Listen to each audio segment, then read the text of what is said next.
Welcome everybody to the USINPAC Presidential Dialogue Series. USINPAC is a bipartisan organization representing 3 million Indian Americans throughout the United States and has been engaging both Democratic and Republican presidential candidates since 2004. Just as we did in 2004, 2008, and 2012, in 2016 we're going to be engaging with Democratic and Republican presidential candidates, and today's session is with the campaign of Ms. Carly Fiorina, who's represented by Sarah Isker Flores. Now, you may be wondering why USINPAC has been so successful for now our fourth presidential election cycle with engaging presidential campaigns. It's because these campaigns recognize that Indian Americans have a significant population in key caucus and primary states, and these states are necessary for either party for any candidate to become the representative, the nominee of their either Republican or presidential or Democratic party. Now, based on the 2010 census, and surely our numbers have increased, Iowa has over 11,000 Indian American voters. In fact, it also has candidates who are Indian American who have run at the state level and the federal level, and also have even won at the state level. New Hampshire has over 8,000. South Carolina over 15,000. Nevada 11,000. And it goes on and on for all these key states. And then even in the general election, Virginia has over 100,000, same with Florida, over 125,000. So, you know, we're kind of been fortunate with having strong populations in these key states. Now, I'd like to introduce Sarah from Carly's campaign. Sarah, could you please tell us a bit about yourself and also about the campaign generally? Sure. My name's Sarah Isker Flores. I'm the Deputy Campaign Manager for Carly Fiorina.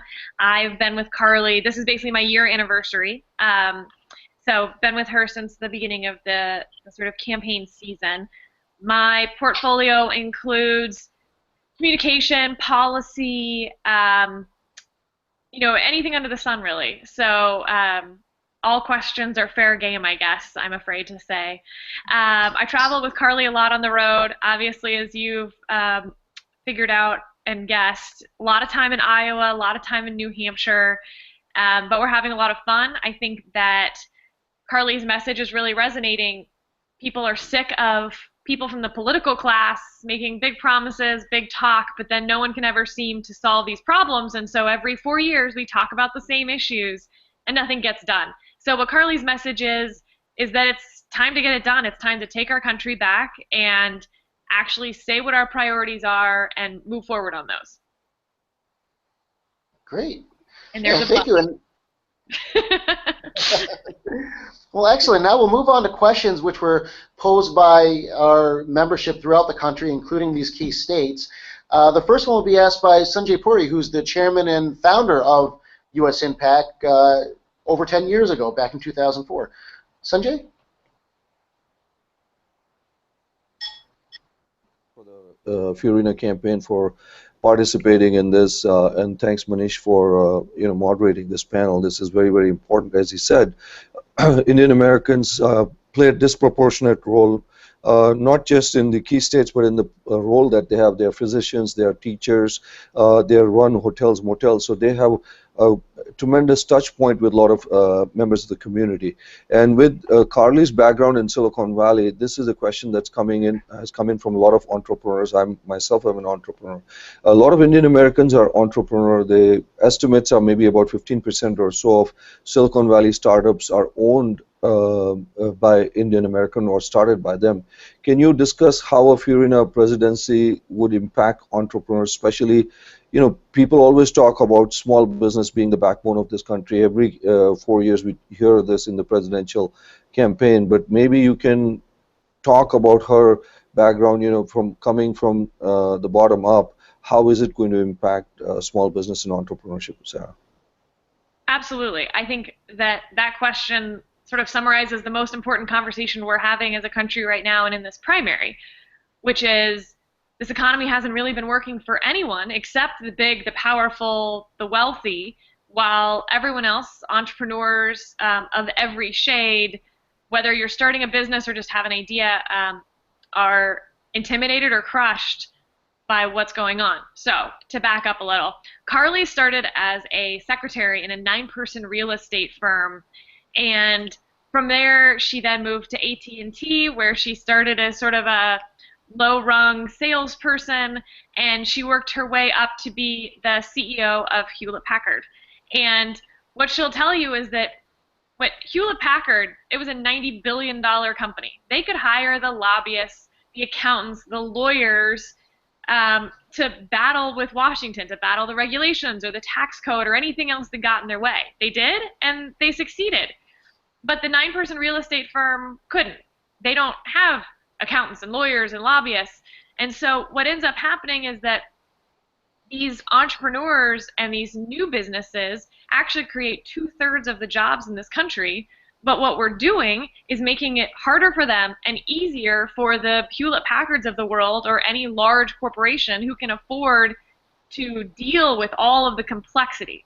Basically, complexity favors those already in business, and simplicity favors those who are trying to disrupt whatever group they're trying to break into. And so I think what Carly would say is there's a lot of things we have to do. One is tackle the large regulations, the large regulatory schemes that are hurting every industry. Obamacare is one example. I hope we'll get to healthcare later. But setting aside even those, something so profound, which is the tax code. We have a 73,000-page tax code. Well, if it's 73,000 pages and you're thinking of starting your business, and with high corporate tax rates and thousands of pages, how can you possibly understand what's going on? And if you can't understand it, it can't possibly be fair. So what Carly has said is that she wants to lower that 73,000 pages to about 3 pages. And that means closing every loophole and lowering every rate, including the corporate rate as well. So I'm sure we'll get into more of that in other questions. But the punchline is the big, the powerful, and the wealthy are favored by complexity. So if it's not simple, it's not fair to everyone. And so she would simplify a lot of these regulatory schemes and, most importantly, the tax code. Great. Thank you. And actually, so you mentioned healthcare and questions about that. Let's move on to a healthcare question from Dolly Kapoor, who's actually on the board of directors for a Chamber of Commerce, an Indian American Chamber of Commerce that's in Nevada. Oh, great. Hi, Sarah. Thanks for giving us the opportunity to get more details on what Fiorina campaign is thinking in future. And my question is just about what you mentioned, healthcare. So as we know that about 10% of the physicians are Indian Americans in US, and Nevada actually holds a lot of population of physicians. And when I meet them and when we discuss with them, they want to know what would a Fiorina campaign do for the healthcare industry, especially when, with respect to medical malpractices, when most of the physicians actually favor cap on medical malpractices liability. So how could you give us some details on what the plan is of the Fiorina campaign in terms of healthcare? Sure. Great question, obviously, and love coming to Nevada as often as we do, especially right now when it's really cold everywhere. So I hope you're keeping it warm, because I'm going to be there in about 2 weeks. Yes. Let us know if you need any help. We'll be there to help you out. Oh, thank you. I'm from Texas originally, so really just warmth is what I need. I don't do well in cold temperatures. So New Hampshire and Iowa, right? But to your question, so tort reform in general and medical malpractice reform specifically are hugely important. And I know that a lot of states are tackling this. I mentioned I'm from Texas. Texas has done a lot of work tackling this at the state level. Not only is Carly supportive of that, there are things that the federal government can do to try to rein in tort reform, or rather frivolous lawsuits through tort reform as well, and she is hugely supportive of that. And there's a variety of things that you can do. But on the healthcare industry specifically, and with Obamacare, it's worth diving in some other areas. Let me start with Obamacare. Carly is in favor of repealing Obamacare and moving to something that we've never actually tried in the healthcare industry, which is competition across states. Healthcare in this country, and the insurance companies in particular, have always been in a highly regulated oligopoly, for lack of a better word, where you've never really been able to shop for insurance nationwide. They've never really had to compete for your business. So Representative Price has a plan like this. Governor Walker had a plan for this as well. The point being that we don't lack for good ideas of how to replace Obamacare at this point. We lack for the political will to get it done.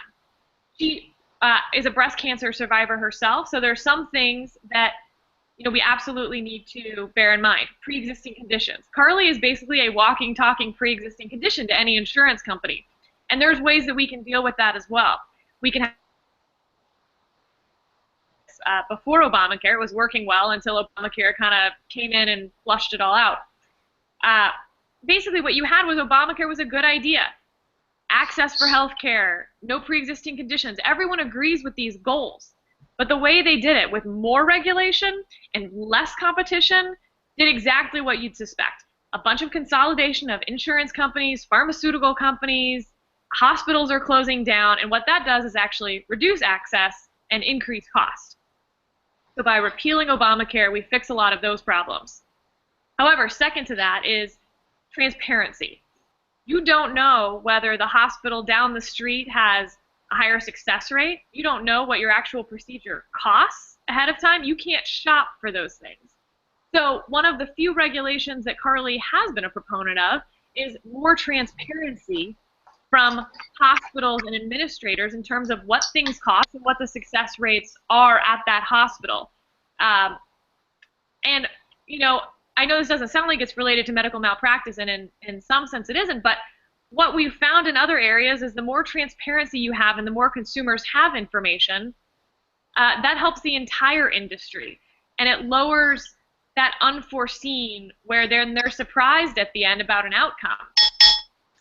So I think you do tackle tort reform at the federal level. You support states that are doing important work. So many of these are state issues. You repeal Obamacare, and you create more transparency for individuals so that competitiveness can increase access and drive prices down at the most local level, which is what hospital do I go to right now? Well, thanks, Sarah. That's very helpful and quite thorough, so we really appreciate that. I think our next question is from Sanjay, and we've had 2 questions on domestic issues, and now I think we're going to move on to some foreign policy questions. Sanjay? Yeah, thanks, Manish. Sarah, once we reached out to the community in terms of doing this dialogue with Carly, a lot of the concerns that have been coming in on the issue of terrorism. And so this question really talks about the role of India. As you know, India is close to a lot of our members. India has the second largest population of Muslims in the world after Indonesia. And generally, it's been a role model in terms of multiple religions living in a secular manner, despite being in a tough neighborhood like with Pakistan, Afghanistan, and Bangladesh, which have had serious problems with Islamic terrorism. What are the thoughts of the campaign on the role of India and U.S.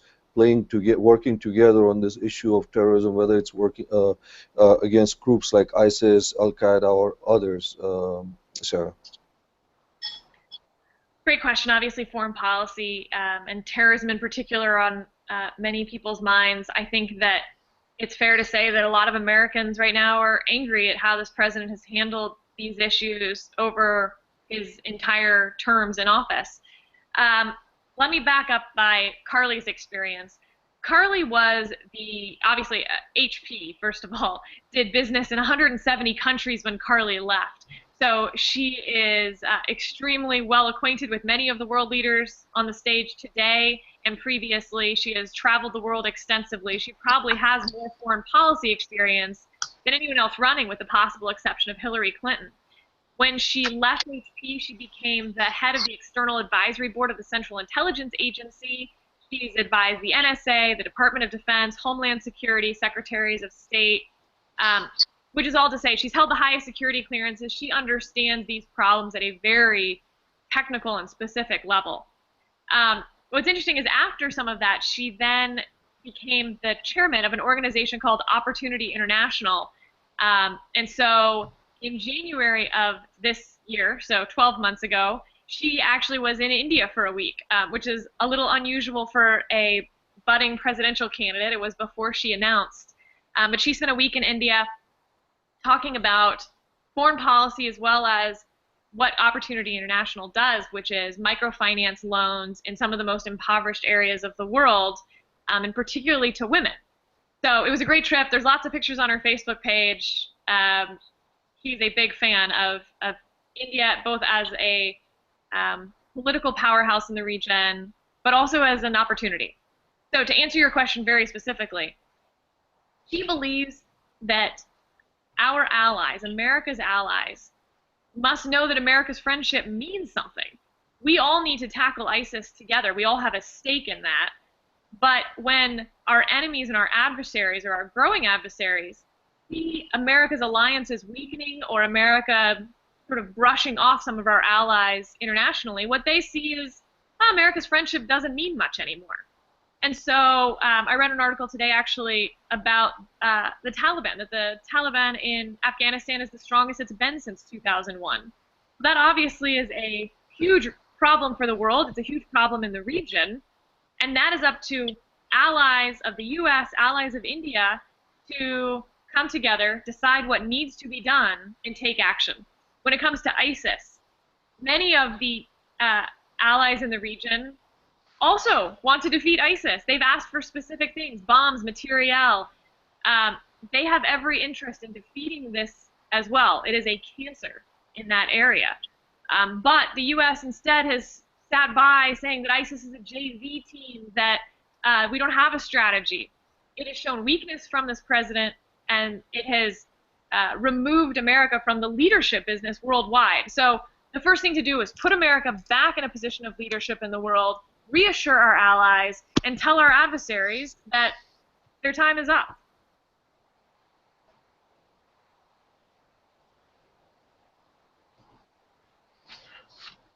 That's great. Thanks, Sarah. I think Sanjay might have a follow-up question on that about Prime Minister Modi of India's visit to Pakistan recently. Yeah, Sarah, this was also a very much requested question that has come in from around the country. Prime Minister Modi made an unannounced visit a couple of days ago to Pakistan when he was in Afghanistan. And the issue that a lot of Indian Americans want to know is what is Carly's position on the US-India relationship, as well as the relationship between US-India and US-Pakistan relationship, because obviously a lot of aid has been going to Pakistan from the United States for the past decade or more, and some of it ends up in the wrong hands. So I think that's a question that concerns a lot of Indian Americans. And rightly so. You know, Carly recently was discussing foreign aid. I know that's not your entire question, but you know, we have such an opportunity for private sector, whether it's Opportunity International or there's many other organizations like that, to provide the actual assistance on the ground that we claim to be providing foreign aid for. And so working through those organizations rather than handing money over, as you said, which can so easily fall into the wrong hands. And it's not just Pakistan. I mean, my goodness, look at Africa as well as a continent. And so many of those countries that we try to give aid to falls into the wrong hands. There are better ways to do that through the private sector and through public-private partnerships. So to answer that specific part of your question, Carly has also given a speech on America's relationship with China in the region, which affects, I think, a much broader scope than simply their most immediate neighbors. But obviously it brings in Russia, it brings in India, and China has an interest in Pakistan as well. And so, again, the key is building those alliances. India is one of America's strongest allies, and having those discussions in terms of being a leader, and America being a leader both in the region and in the world, and asking, what do you need? What would actually be helpful? Not simply retreating back and allowing some of these regional powers, whether it's China or the Taliban in Afghanistan, to take hold, and then we end up with an ISIS problem all over again. Thanks, Sarah. And we're going to turn from sort of international foreign policy issues to international economic policies that affect the United States and India. So this is actually a question from a leading financial and pharmaceutical executive by the name of Mac Jadekar. He was wondering, what are your thoughts on promoting pharmaceutical innovation in research and development within the United States so that, among other benefits, pharmaceutical companies may stay away from taking advantage of tax inversions by shifting company headquarters to foreign countries that might have a more favorable corporate tax structure than the United States? Well, this is true in so many industries where the tax code favors one over another, favors a current power over a disrupting entry into that industry. Inversions are obviously a very specific issue, but it goes to the whole problem, which is a 73,000-page tax code. So when you move that down to a 3-page tax code, when you shut down every loophole and every subsidy or favoritism or anything else, you solve so much of this problem. When everyone is treated fairly across the board, you shut down so many of the, well, if you build in this, then you have to build in this, and then we want this, and we want this, and that's where you get into the lobbyists and the accountants and the lawyers in order to make that work. And inevitably, despite best intentions, that will always favor the big, the powerful, and the well-connected, because they can actually hire the lobbyists to do it. So the answer is simplicity. Move down to a 3-page tax code, and that includes the corporate tax code as well. And when you shut down those loopholes, it levels the playing field for everyone entering, and it also levels the playing field for those companies who are used to getting subsidies, special benefits, and privileges from a 73,000-page tax code that they've built into it. Okay. Well, thank you. Now we're going to turn to a new issue that we want to discuss, immigration. And we'll turn to Vic Chauhan, who's actually in Virginia, which in the general election will be very critical. I think wherever Virginia went in the last few is how the country. It's making sound. I'm on the video. Shut the thing off quickly. So is Vic, are you there? Yes, hi Manish. Hi Sarah, thanks for your time. Hi. So we're going to talk about immigration.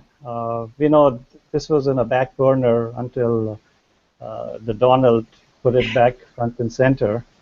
So we'd like to know what is Fiorina's policies regarding immigration, regarding the 11 million refugees, the wall, and Indian Americans are a large immigrant community, and they're also rightly concerned about it. Sure. Well, a few things. One, with all due respect to the Donald, of course, immigration isn't a new topic for us. Every 4 years we talk about immigration, and it just never seems to change. For 25 years we've talked about how the border's insecure, but no one's actually done anything to secure it. So first, Carly would secure the borders. Second, she would drastically change the legal immigration system to make that a simple and fair system for those trying to enter the country. We don't need 16 visa programs. That makes no sense, and it makes it very difficult for those trying to get in. You look at the HB1 visa program, which is supposed to help high-skilled workers, and then we see that companies are abusing that system.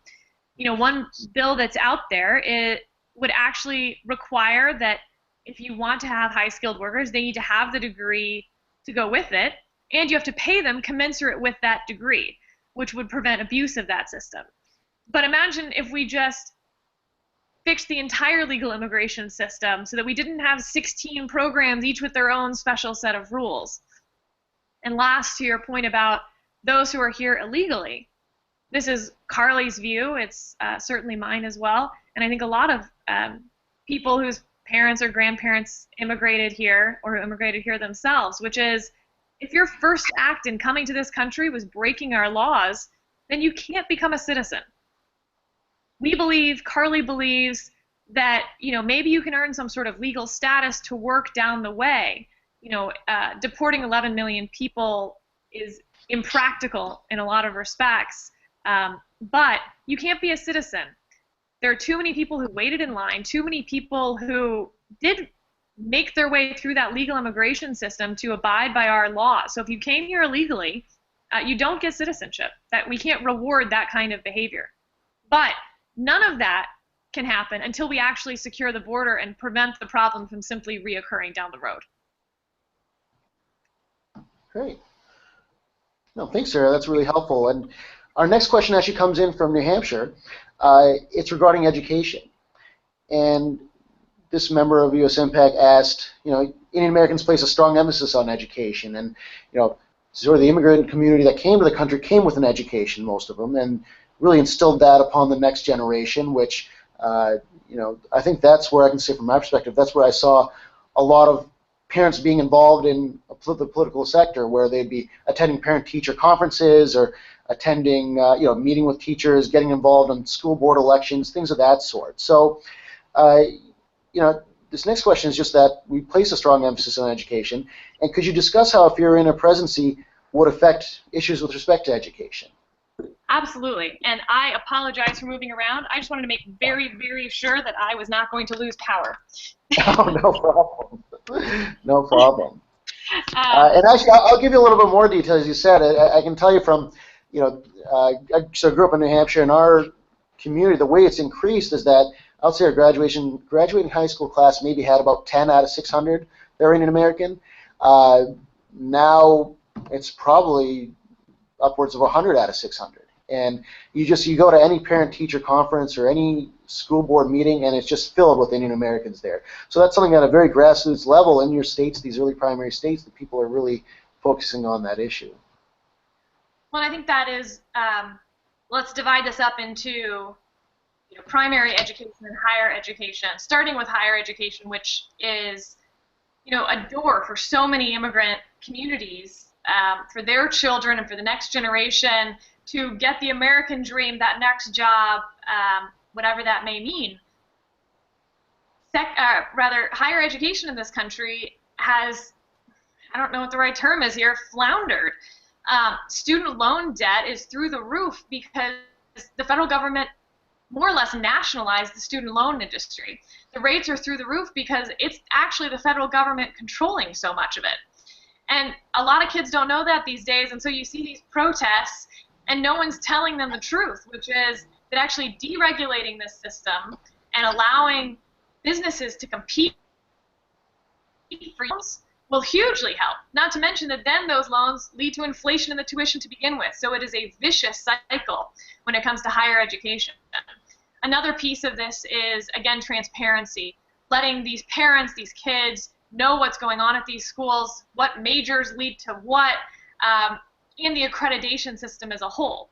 The accreditation system is a huge mess.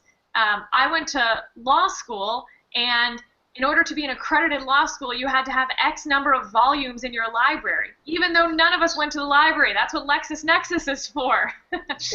So, forcing a law school to carry, I forget, I mean, it's some absurd number of books, is sort of beside the point entirely. So we can fix the accreditation system, we can fix transparency, and we can fix the student loan industry, which should make higher education much more accessible, much cheaper, and allow, again, immigrant communities that are just coming now to experience the same benefits of America's education system that so many past generations of immigrant communities have experienced in the past. It is the key to the American dream. Now, for primary education and secondary, Common Core, these federal programs, the Department of Education spends more and more every year, and our education system gets worse. The public schools in this country are deteriorating while we pour more taxpayer dollars into it because of things like Common Core. So Carly would repeal all of those nationalized mandates, return power to these local communities which actually know what the curriculum needs to be, what their kids need to thrive, and choice. Choice is so important at every level, but when a parent has a choice, their child has a chance. So encouraging school choice, these programs that allow students to leave a failing public school and attend, whether it's a public school or a private school, a better school is where sort of the whole kit and caboodle lies. So hugely important, getting rid of those federal mandates, lessening the power of the federal government in local education, and encouraging school choice in communities and at the state level as well. So have you seen, I guess on the campaign trail, have you met a lot of people who are sending their kids to charter schools and talking about the differences between, have you seen a significant difference between the education received in a charter school and in a, I guess in public school or non-charter school? Well, and it's funny, the hope would be that there actually wouldn't be much, that when you take your kid and put them in a charter school, it's because that public school was failing. If your kid's in a public school, hopefully it's a good public school, and that's why you've kept your kid there. So the hope is that, in fact, everyone's sort of getting the education that their kid needs. But certainly the charter school success story is in New Orleans, where I believe it's something like 90% of African American students in New Orleans now use the scholarship program to attend their non sort of public local school. And it's been just wildly successful. The reading rates, the graduation rates, all have skyrocketed under that. At the same time, the Department of Justice under this administration sued them to shut it down. So it tells you where this administration's interests are. They're with the teachers' unions and not the students. Something similar happened in California where the students actually sued the teachers' union, and they won. And again, Democrats backed the teachers' union instead of the students who filed a lawsuit, which, first of all, is pretty impressive, and I'd probably give them their degree just for managing that whole system. Well, that's excellent. Actually, we're going to go back to Dolly, who has a question about inter-American women. Dolly? Thanks, Manish. Sarah, I'm loving it. I'm loving the conversation here. I have a very interesting question for you. So as a small business owner myself, I look up to many successful women entrepreneurs. And Carly recently had a very interesting response to which women should be on the $20 bill. And it received a lot of positive reviews from the media. Could you please reiterate her response and describe why did she give such a response and what is your understanding of that? Sure. Just as some background, when you're staff at these debates, and at that debate in particular, we're not sitting in the audience. We have to watch it on TV like you do. And so I was sitting in this trailer, and when that question came through, I was like, I do not know what the answer to this is. That's when you're so grateful to work for the smartest candidate in the room and in the field. And Carly is fantastic. Her conservative instincts are always right, and it's such a pleasure to work for such a strong, thoughtful, powerful woman in this race. But to answer your question, so what Carly said was, who cares, basically? It's a token to put a woman on the $20 bill instead of actually doing something for women in this country, which is so often the liberal response to these sort of problems that we have. And so Carly's given a great speech on feminism in this country and sort of the capture of feminism by the far left as a political ideology instead of actually trying to further the efforts of women in this country. But what Carly would tell you is that we have to foster meritocracies.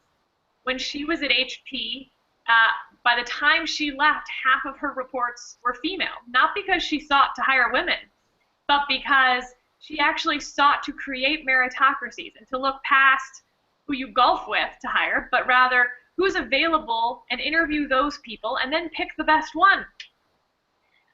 It's something we don't have in the federal government. Federal government is time in grade, meaning how long you've been there, how many days you've put into that job, not how good a job you've done. And so that hurts women. Women leave to take care of their parents. They leave to take care of children.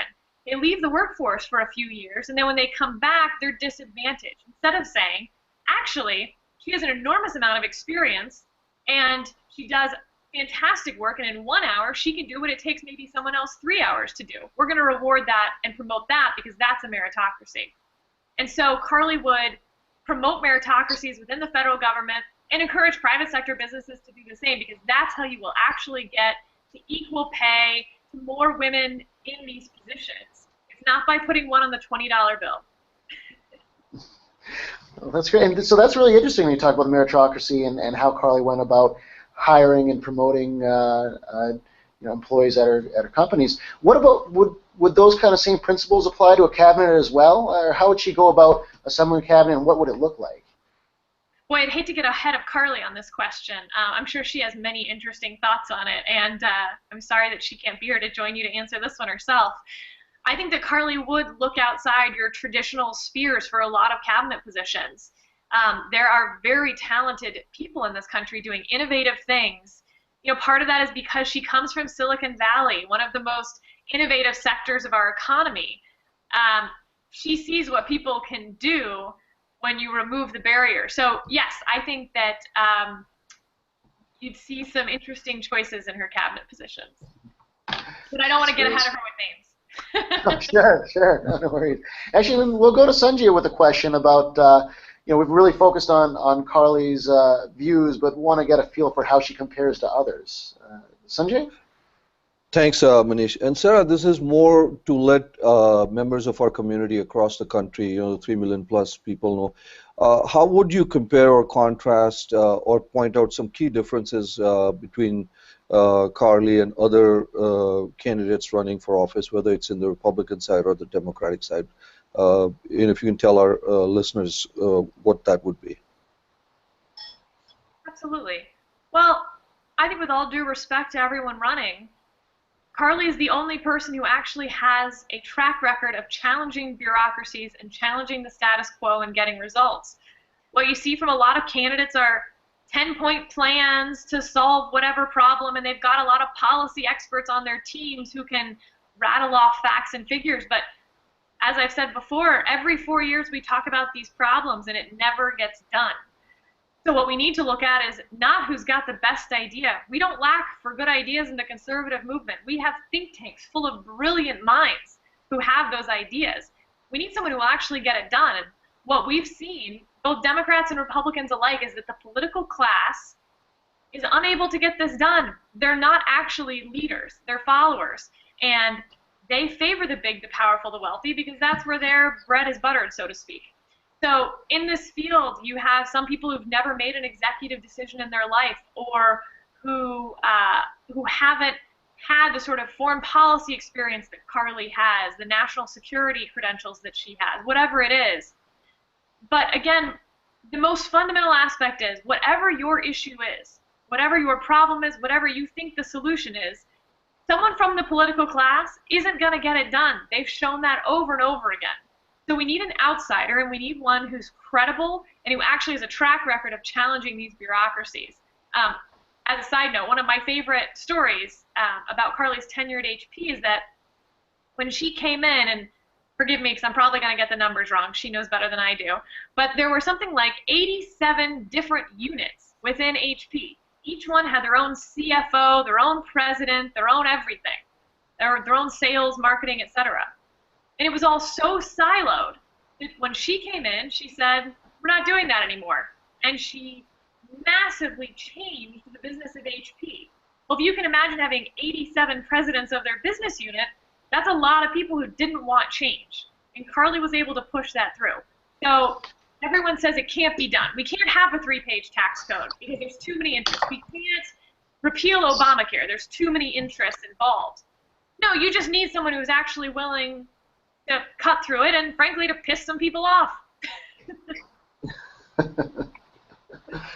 Oh, that's great.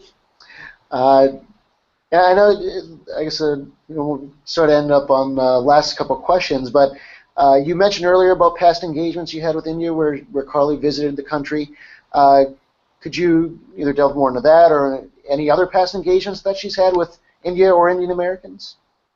Sure. I was mentioning a trip that she took in January of this year to India with Opportunity International. She was the chairman of that organization, and what Opportunity International does is provide microfinance loans predominantly to women in impoverished communities, because what Opportunity International has found is that when you provide that micro loan, whether it's $100, $150, it can make all the difference. Because when a woman is able to start a business, that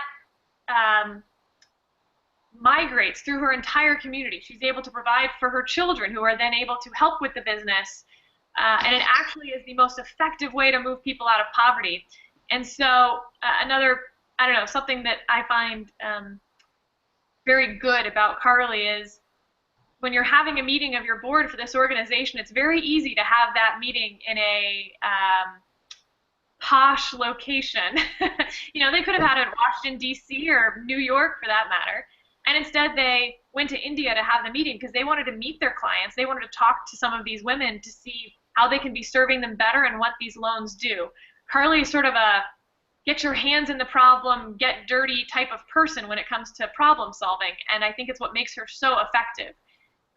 So she also, that being said, just happens to love the country and came back kind of raving about her trip. So I think it was 8 or 10 days in January, which for staff were like, you have to be in New Hampshire. And she was like, nah, I have to go to India, actually.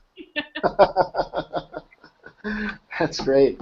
Well, I think I have maybe one final one, unless anyone else has any questions. And you know, maybe you could do as part of your parting message to the Indian community right now, if you could give one, and also within that, let us know, let the Indian American community know how they can get more information on the Carly campaign and each specific issue that they might have, and also if they want to get involved in volunteering your campaign or otherwise supporting your campaign, the best ways to do that.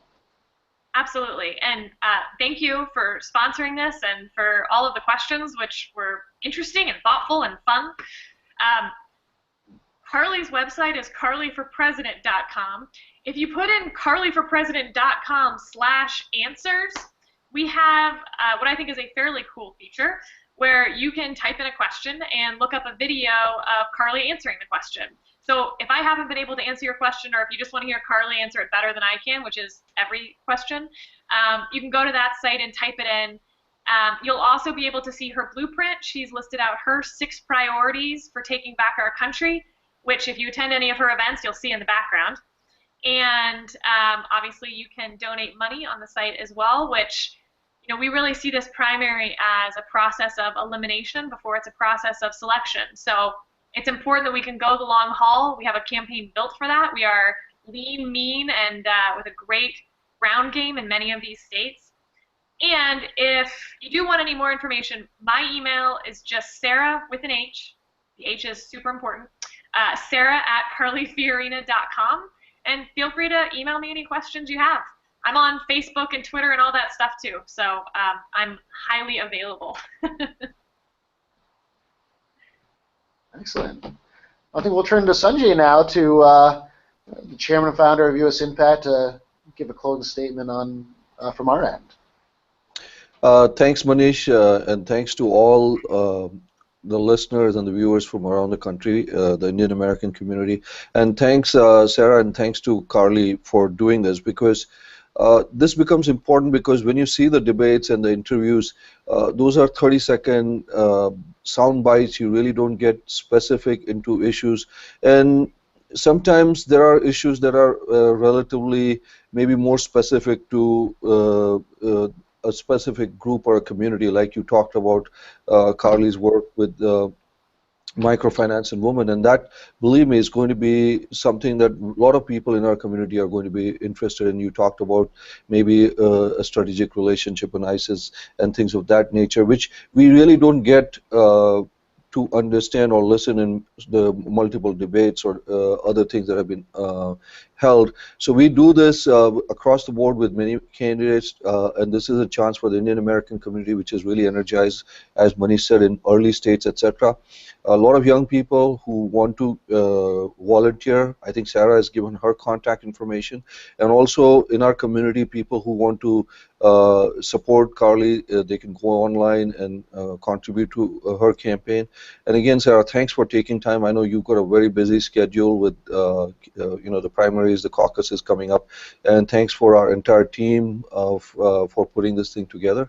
Again, good luck with the campaign. Thanks, Vijay. Thank you. Thanks. I think with that we are closed. Thanks, Sarah. So I think we're offline now. Yes. So.